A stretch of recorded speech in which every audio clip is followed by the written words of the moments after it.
The soldiers of Number 2 Construction Battalion were soldiers that volunteered from across Canada, across the US.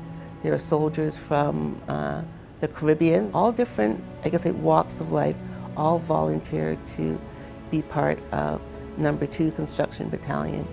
Because many times when black men went to volunteer, they were told no, it was a white man's war. There were letters that were written to the Prime Minister, to the Governor General, and they're saying, well, we want to serve. How come we're being denied?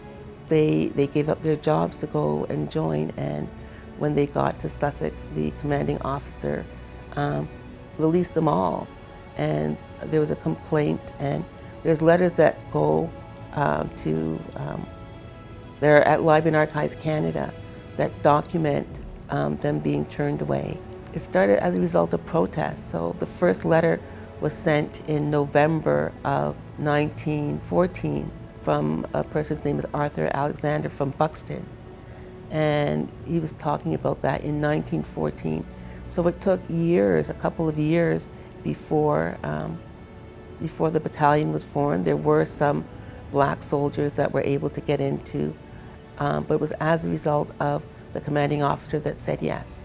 Number 2 members were not allowed to be in the infantry, but today the RSM is a black man. So see, because of the foundation we've been able to build, so now Chief Warrant Officer Anthony Jones is the RSM. So that's a journey that I think people should really learn.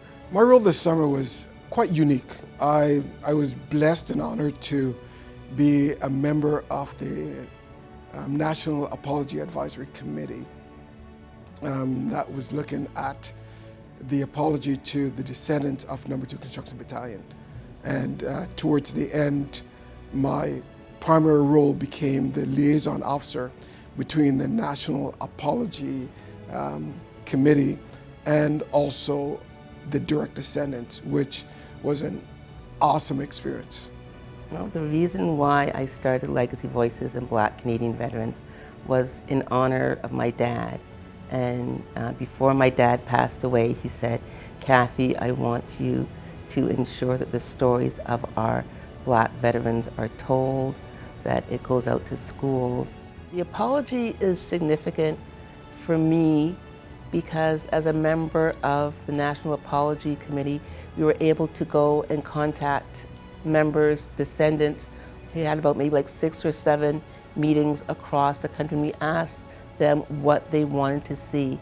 And they said that they wanted to see a sincere apology. They wanted to see an apology from the Prime Minister, as well as the Department of Defense, and they got both of their wishes. We've talked about the apology, the potential of an apology. We've talked about the racism that was experienced by Number 2 Construction Battalion, but never really appreciating that one day the Prime Minister of Canada would actually stand and say, on the behalf of all Canadians, I am apologizing for the racism that you experience. The apology to the descendants was something that they couldn't believe happened. The way that they were treated, they felt that they were treated royally. To be there to see the Prime Minister actually say that, and to be a part of the team that developed the plan in order for this to happen, it was incredible. I've heard from other individuals who said, my God, this happened. And the government actually did the right thing. And it goes back to that management versus leadership, right? It's not saying, yes, it happened, let's move on. But the government led the process in saying, let's apologize to the individuals. We can't apologize to the men of Number 2, but their direct descendants and other descendants. We can actually apologize to them and treat them correctly, right? Do the right thing. And that's what they did. So that was the message that I received from the direct descendants and also the descendants. Now that an apology has been given, what's next?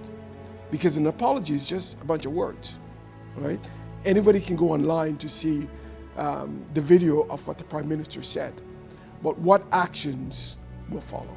I think it's just very important to continue the story. We got Department of Defense in the year 2007 to formally honor the contributions of its black soldiers, and we've been, like I say, honoring our soldiers for more than a decade, and the enthusiasm and the passion has not diminished at all. It's honoring our soldiers and making sure that students learn about them. Teaching history is different. It's not about always reading something in the textbook. And I know that with our stories, it's more about stories as opposed to the glorification of war.